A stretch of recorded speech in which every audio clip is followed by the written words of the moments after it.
Hey family, it's Amy Roberts. I was just gonna read Habakkuk chapter 1. This is the amplified version. Hold on here.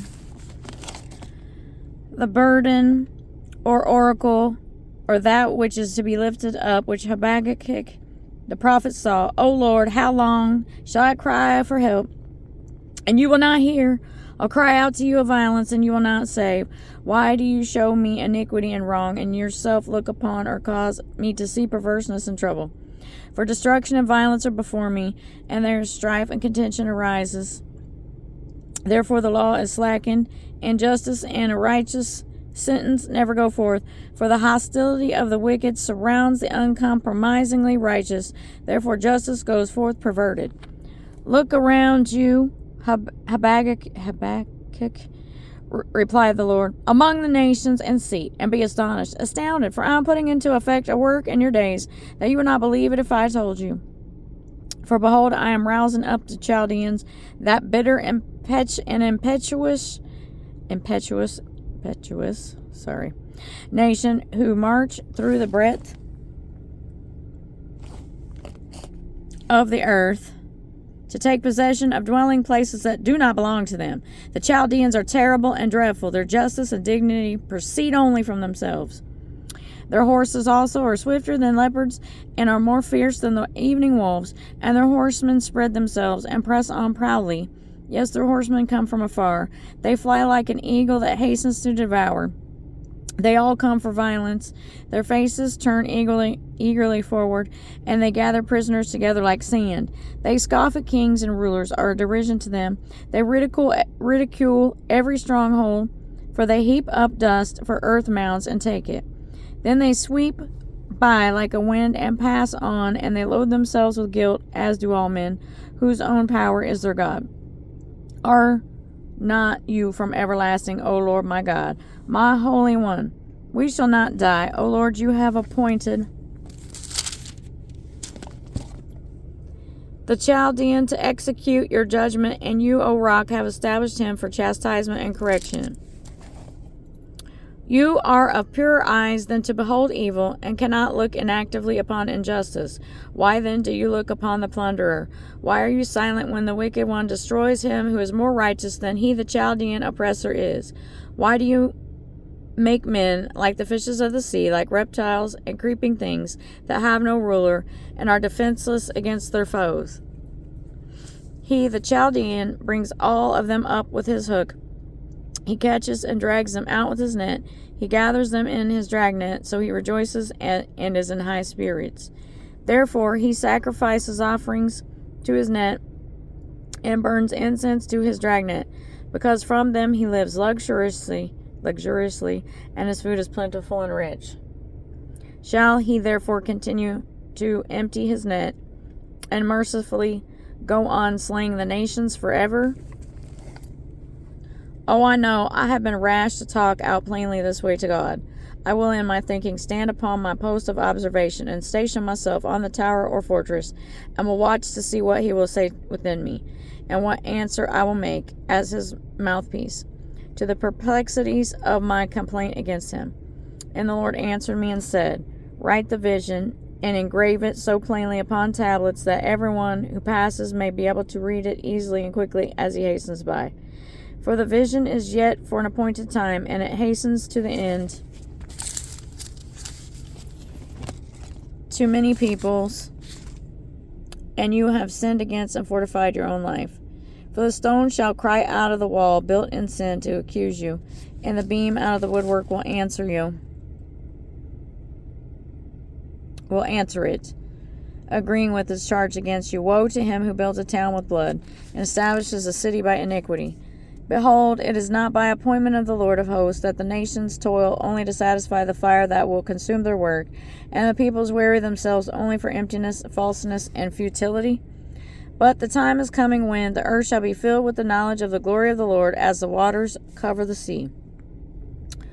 Woe to him who delays that day, who gives his neighbors drink, who pours out your bottle to them and adds to it your poisonous and blighting wrath, and also makes them drunk, that you may look on their stripped condition and pour out foul shame on their glory.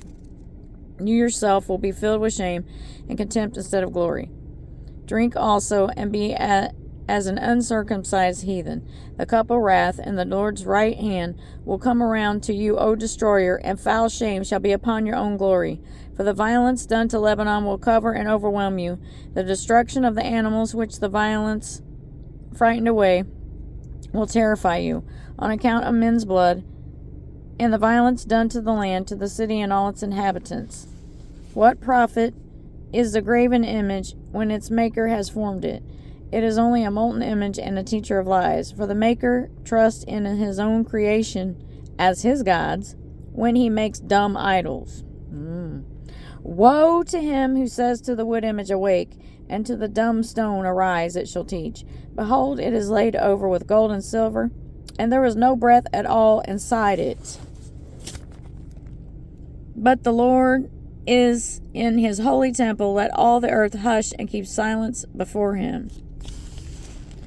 A prayer of Habakkuk the prophet, set to wild, enthusiastic, and triumphal music. O Lord, I have heard the report of you and was afraid. O Lord, revive your work in the midst of the years. In the midst of the years, make yourself known. In wrath, earnestly remember love, pity, and mercy.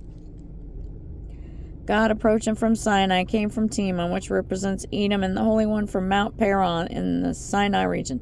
Selah, stop and think calmly of that. His glory covered the heavens, and the earth was full of his praise. And his brightness was like the sunlight. Rays streamed from his hand, and there in the sun-like splendor was the hiding place of his power. Before him went the pestilence as in Egypt, and burning plague followed his feet as in Sennacherib's army. He stood and measured the earth. He looked and shook the nations. And the internal mountains were scattered, and perpetual hills bowed low. My mouth is dry. His ways are everlasting, and his goings are of old. I, Habakkuk, in visions, saw the tents of Cushan, probably Ethiopia, in affliction. The tent curtains of the land of Midian trembled. Were you displeased with the rivers, O Lord? Or was your anger against the rivers you divided? Was your wrath against the Red Sea that you rode before upon your horses, and your chariots of victory and deliverance? Your bow was made quite bare, sworn to the tribes of Israel. By your sure word were the rods of chastisement, scourges, and calamities. Selah, stop and think calmly of that. With rivers you cleave the earth, bringing forth waters in dry places. The mountains saw you. They trembled and writhed as in pain. The overflowing of the water passed by as at the deluge. The deep uttered its voice and lifted its hands on high. The sun and moon stood back as before Joshua in their habitation at the light of your arrows, as they sped at the flash of your glittering spear. You marched through the land in indignation. You trampled and threshed the nations in anger. You went forth and have come for the salvation of your people, for the deliverance and victory of your anointed people Israel. You smote the head of the house of the wicked, laying bare the foundation even to the neck. Selah, stop and calmly think of that. You pierced with his own arrows the head of the enemy's hordes. They came out as a whirlwind to scatter the people, rejoicing as if to devour the poor Israel secretly. Okay. You have trodden the sea with your horses beside the heap of great and surging waters. I heard, and my whole inner self trembled. My lips quivered at the sound. Rottenness enters into my bones and under me, down to my feet. I tremble. I will wait quietly for the day of trouble and distress, when there shall come up against my people him who is about to invade and oppress them. Though the fig tree does not blossom, and there be no fruit on the vines, though the product of the olive fail, and the fields yield no food, though the flock be cut off from the fold, and there be no cattle in the stalls, yet I will rejoice in the Lord. I will exult in the victorious God of my salvation.